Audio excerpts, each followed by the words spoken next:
Hello friends, क्या आप एक स्टूडेंट हैं या फिर अगर आप बिजनेसमैन हैं तो ये वीडियो आपके लिए बहुत इन्फॉर्मेटिव होगा। आज हम जानेंगे पार्टनरशिप बिजनेस के बारे में। चलिए शुरू करते हैं।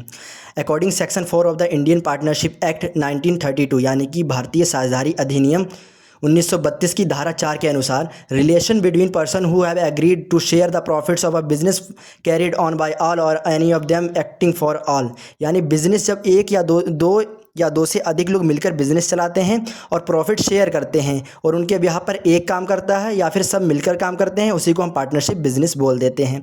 मिनिमम 2 पार्टनर हो सकते हैं, मतलब 2 तो चाहिए तभी तो पार्टनरशिप होगी। मैक्सिमम 50 लोग हो सकते हैं पार्टनर्स, ठीक है। एग्जाम्पल के साथ समझते हैं। मान लीजिए 2 दोस्त मिलकर एक कैफ़े खोलते हैं और एक खाना बनाता है और दूसरा अकाउंट संभालता है। दोनों मेहनत और मुनाफा शेयर करते हैं। अब बात करते हैं पार्टनरशिप डीड की।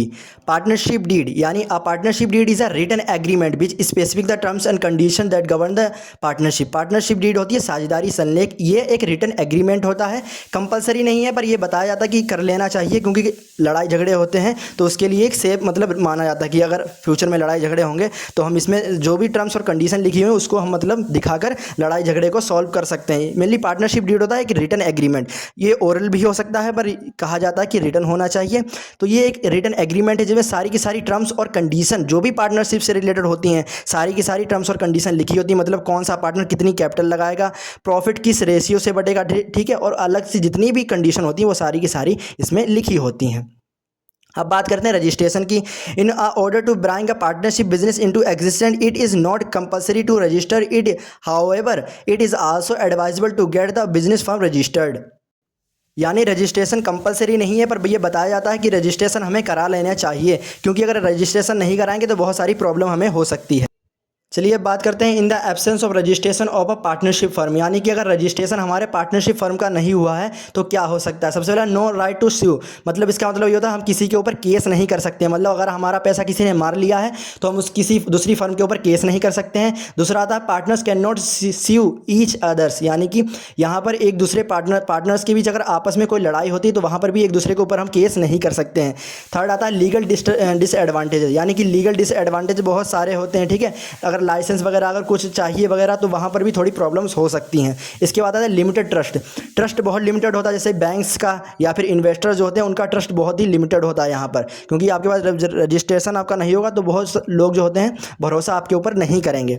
तो ये रजिस्ट्रेशन जो होता है मतलब करा लेना चाहिए, मैं आपको एडवाइस दूंगा, ठीक है। अब बात करते हैं एडवांटेजेस की। यहाँ पर कौन से एडवांटेज होते हैं पार्टनरशिप बिजनेस के।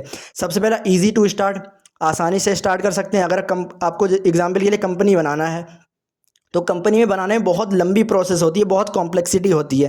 पर पार्टनरशिप में क्या है, आसानी से बना सकते हैं, बहुत ज़्यादा पेपर वर्क नहीं होता है। दूसरा आता है मोर कैपिटल, यहाँ पर कैपिटल भी बहुत ज़्यादा होती है। अब आप सोल प्रोप्राइटरशिप में क्या होता है, सोल प्रोप्राइटरशिप मतलब जहाँ पर एक अकेला व्यक्ति दुकान चलाता है, जैसे कि नॉर्मली हमारे यहाँ जैसे कि हमारा बिजनेस होते हैं उनको सोल प्रोप्राइटरशिप ही बोलते हैं। पर पार्टनरशिप में क्या होता है, बहुत सारे लोग मिलकर पैसा लगाते हैं तो यहाँ पर रिसोर्सेज बहुत ज़्यादा होते हैं। जो थर्ड आता है कंबाइंड स्किल, यहाँ पर अलग अलग तरीके के लोग होते हैं, जैसे कोई फाइनेंस में एक्सपर्ट है, कोई मार्केटिंग में एक्सपर्ट है, ठीक है, कोई मतलब प्रोडक्ट अच्छा बनाता है, ठीक है। तो यहाँ पर कई सारी स्किल्स मिल जाती हैं, ठीक है। चौथा आता है रिस्क शेयरिंग, यहाँ पर रिस्क बढ़ जाता है। अब सोल प्रोप्राइटर को अगर अकेले नुकसान होता था वहाँ पर तो वहाँ पर वो अकेला बेचारा झेलता था, पर यहाँ पर पार्टनरशिप में क्या होगा, अगर नुकसान 10 लोगों का हुआ तो 10 लाख का हुआ है तो यहाँ पर बढ़ जाता है नुकसान।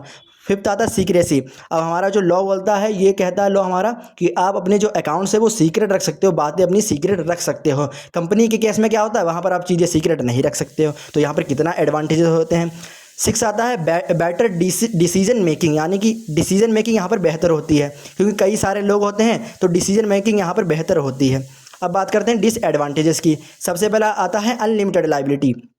अगर आपको लाइबिलिटी नहीं पता तो मैं इसके ऊपर वीडियो बना चुका हूं, आप देख सकते हैं, पर फिर भी मैं बता देता हूं। अनलिमिटेड लाइबिलिटी का मतलब ये है, जैसे आपने बैंक से लोन लिया, ठीक है, और अगर आपका बिजनेस नहीं प्लान मतलब अगर आपका बिजनेस नहीं चलता है तो उस केस में क्या होगा, आपकी बिजनेस की सबसे पहले इनकम से चुकाया जाएगा लोन। इनकम अगर पूरी नहीं पड़ रही है तो फिर आपके बिजनेस के जो भी एसेट्स होंगे वो बिकेंगे।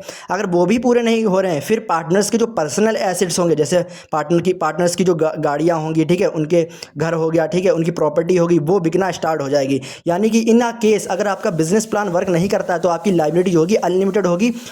लोन चुकाने में या फिर अलग कर्जा, अगर आपके ऊपर कर्जा हो जाता है तो उसको चुकाने में आपकी पर्सनल एसेट्स भी यूटिलाइज हो जाएंगे। उसके बाद आता है रिस्क ऑफ कॉन्फ्लिक्ट, लड़ाई झगड़े तो होते हैं बहुत सारे। थर्ड आता है नो सेपरेट लीगल एंटिटी। अब जो कंपनी होती है वो सेपरेट लीगल एंटिटी होती है, ठीक है। यहाँ पर क्या होता है, कोई भी सेपरेट एंटिटी नहीं हो आप, अगर कोई केस होता है तो जो पार्टनर्स हैं वो भी जिम्मेदार होंगे, ठीक है।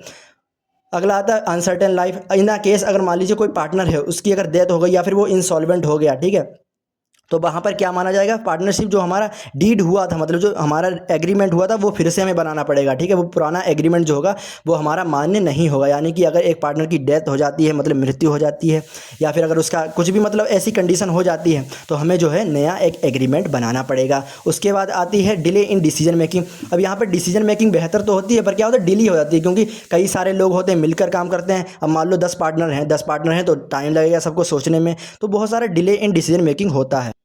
तो यही था आज का वीडियो। अगर आपको पसंद आया हो तो लाइक करें, कमेंट करें, शेयर करें अपने फ्रेंड्स के साथ। बहुत ही इन्फॉर्मेटिव वीडियो है। अगर आप इस पर सेकंड पार्ट चाहते हैं, क्योंकि बहुत लंबी प्रोसेस होती है, कैसा मतलब इसकी प्रोसेस क्या होती है, कैसे हम इसको रजिस्ट्रेशन करा सकते हैं, और अलग मतलब पार्टनर्स कितने टाइप के होते हैं, ठीक है। अगर आपको उस पर भी वीडियो चाहिए तो आप कमेंट कर सकते हैं, ठीक है। शेयर करें अपने फ्रेंड्स के साथ, चैनल को सब्सक्राइब करें और इंस्टाग्राम पर भी फॉलो कर लीजिए ऐसी इन्फॉर्मेटिव वीडियोज़ के लिए।